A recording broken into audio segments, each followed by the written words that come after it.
Buenas noches, compañeros, buenas noches, doctora.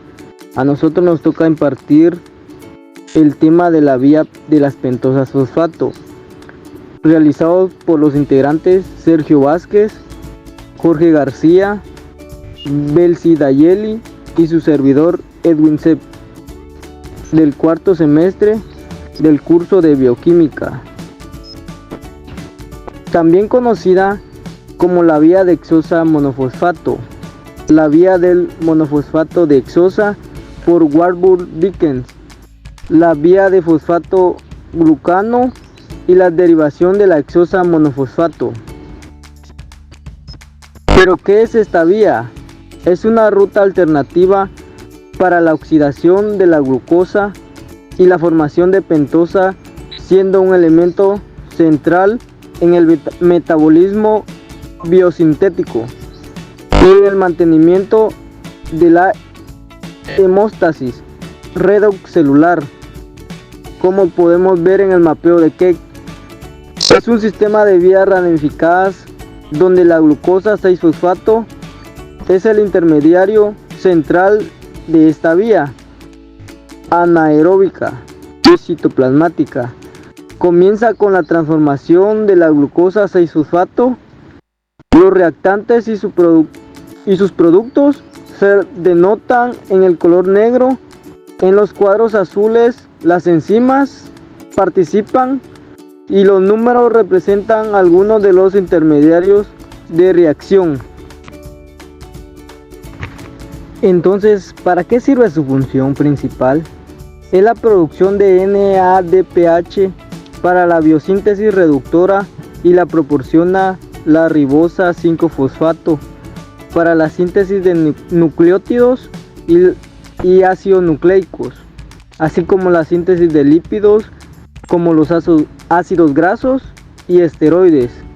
Permite orquestar la respuesta al estrés oxidativo, reduciendo los niveles de glutatión S-transferasas, encargado de la actividad antioxidante para eliminar las especies reactivas de oxígeno, o mejor conocida como EROS. ¿Qué producen las especies reactivas de oxígeno? Cuando se acumulan, inducen el daño oxidativo en la membrana mitocondria y pueden disminuir su función, produciendo la muerte. Y no podría faltar la síntesis de la ribosa, que es la base para los nucleótidos y los ácidos nucleicos. Y lo más importante, no utiliza ni genera ATP. También se le confiere bondades como la producción de dióxido de carbono y la degradación de la glucosa y la pentosa, porque no solo la produce, sino que también la degrada. ¿Y en dónde ocurre? Como ya había mencionado, es una vía citoplasmática, a pesar de que está presente en casi todo el organismo. Es más activa en el hígado, tejido adiposo, corteza suprarrenal, tiroides, eritrocitos, testículos y glándulas mamarias, y en la lactancia, por lo que depende del control hormonal. Ahora sí, la vía de las pentosas fosfatos se divide en dos fases: la oxidativa, con la creación de NADPH, que es irreversible, y la no oxidativa, que es la que se encarga de la formación de las pentosas fosfato y es reversible. ¿Y cuál utiliza? A diferencia de la glucólisis, la oxidación se logra mediante la deshidrogenación, utilizando NADPH y no NADH. La fase oxidativa, que es irreversible, comienza con la oxidación de la glucosa 6-fosfato a 6-fosfogluconatona catalizada por la glucosa 6-fosfato deshidrogenasa y se forma por el poder reductor o NADPH. Entonces se forma una lactona o un éster interno que une a los carbonos 1 y CCO o 6-fosfogluconatona. Se hidroliza por una lactosa específica, hace succión noto con el uso de magnesio y magnesio o calcio. Ocurre la descarboxilación oxidativa de 6-fosfogluconato o ribosa o 6-fosfato por 6-fosfogluconato deshidrogenasa en presencia de magnesio. En este punto se vuelve a formar el poder reductor o NPH y se libera con CO02. Después de la ribosa 6-fosfato, con la acción de la ribosa 5-fosfato isomerasa, forma la ribosa 5-fosfato, es decir, una pentosa o fosfato. Pero esta vía se puede regular.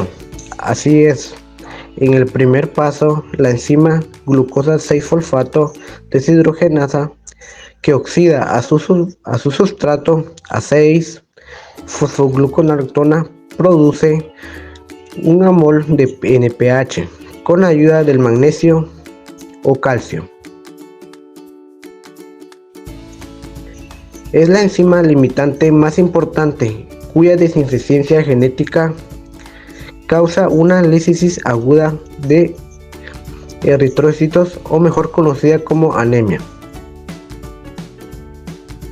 Como segundo paso, la gluconatona hidrolasa forma un sustrato de 6-gluconato con la ayuda del magnesio o calcio. En tercer lugar, la 6-fosfogluconato deshidrogenasa vuelve a transformar poder reductor a partir de la oxidación de ese fosfogluconato a 3-Z6-fosfogluconato en presencia de magnesio o calcio. Y finalmente, una descarboxilación convierte al 3-CA6-fosfato a ribosa 5-fosfato, con la subsecuente pérdida del CO2. El balance de materia y energía de la fase oxidativa de la formación de las moles de NPDH, una mol de ribosa y sulfato y la liberación de un mol de CO2. La fase no oxidativa es reversible. En esta fase, la acetosa fosfato se transforma en una aldosa fosfato, que a su vez será una acetosa. Por su parte, la acetosa cede el carbono y la aldosa lo acepta. ¿Y quién cataliza estas reacciones? Cuando se da el intercambio de dos carbonos, la enzima involucrada es la transcetolasa, que necesita ATP. Y si ocurre el intercambio de 3 carbonos, la transaldolasa es quien participa. La ribosa 5-fosfato no puede comenzar la fase en oxidativa directamente, por lo que debe transformarse en la acetosa xilulosa 5-fosfato y la aldosa ribosa 5-fosfato, por medio de la epimerasa y la cetoisomerasa. La transcetolasa, con ayuda de amina y magnesio, transforman su sustrato en gliceraldehído 3-fosfato y en pseudotebulosa 7-fosfato, siendo este el último el aceptor de 2 carbonos. La transcetolasa necesita de TPP o pirofosfato de tiamina como coenzima E y de magnesio para funcionar.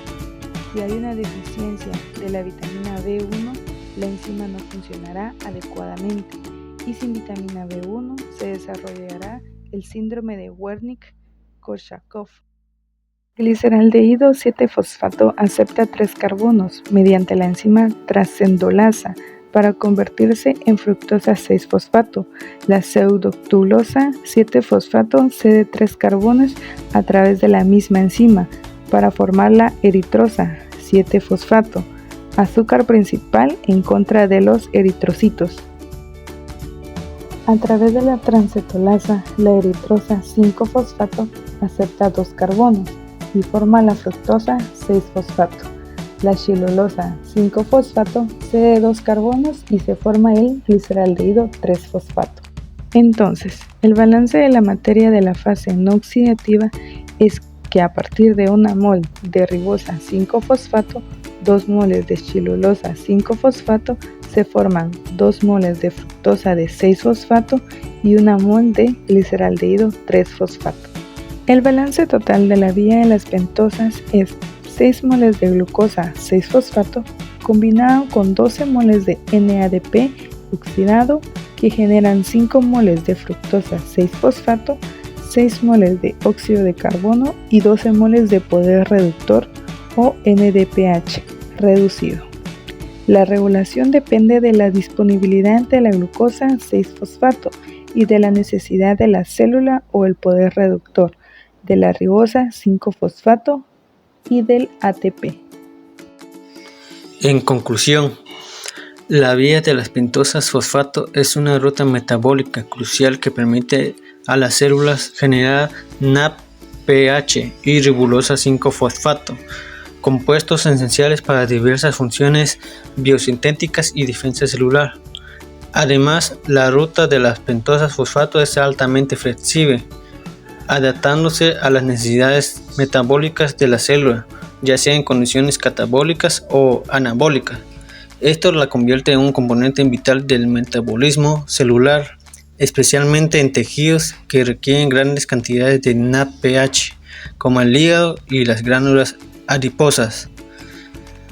En resumen, la vía de las pentosas fosfato no solo es fundamental para la producción de energía, sino que también juega un papel clave en la síntesis de nucleótidos y en la protección contra el estrés oxidativo. Bueno, muchas gracias por su atención.